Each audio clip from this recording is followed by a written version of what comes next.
مساجد کے اندر پاک و ہند میں مساجد کے اندر دنیاوی باتوں کا شغف بڑھتا جا رہا ہے۔ یہ مسجدیں ابھی آپ نے احادیث کی سماعت کی کہ یہ خالصتاً اللہ کے ذکر کے لیے ہیں، نماز پڑھنے کے لیے ہیں، تلاوت قرآن مجید کے لیے ہیں، دنیاوی باتیں کرنے کے لیے نہیں ہیں۔ اور یہ احکام خواہ کوئی امام مسجد ہو، مقتدی ہو، کوئی بھی ہو، زید عمر بکر، تمام کے لیے یہ احکام ہے، اس سے کوئی پاک نہیں ہے، مستثنیٰ نہیں ہے۔ تو مساجد کے اندر جب دنیاوی باتیں کی جائیں گی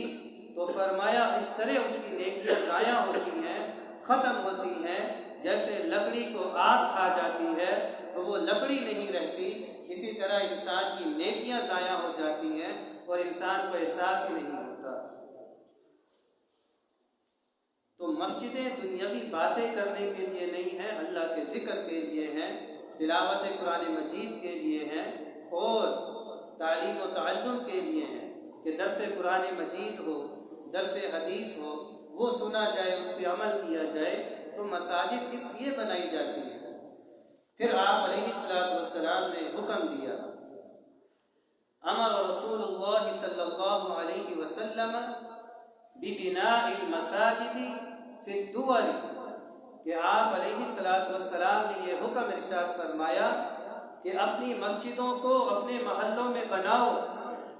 وَأَن تُنَظِّفَ وَتُطَيِّبَ، اور مسجدیں بنانے کے ساتھ ساتھ اپنی مسجدوں کو ہر طرح کی آلودگی سے پاک رکھو، اپنی مسجدوں کو خوشبوؤں والا بناؤ، وَتُنَظِّفَ وَتُطَيِّبَ، پاکیزہ رکھو، صاف ستھرا رکھو، معطر رکھو۔ پھر جب انسان مساجد بناتا ہے تو آپ علیہ السلام نے ارشاد فرمایا، سنن نبی داؤد شریف کی روایت ہے، لا تقوم الساعة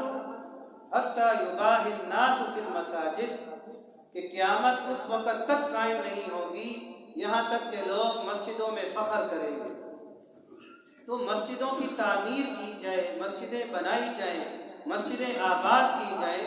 لیکن فخر و مباحات والی باتوں سے بچا جائے۔ اللہ جل جلالہ ہمیں ان تمام چیزوں پہ عمل کرنے کی توفیق عطا فرمائے۔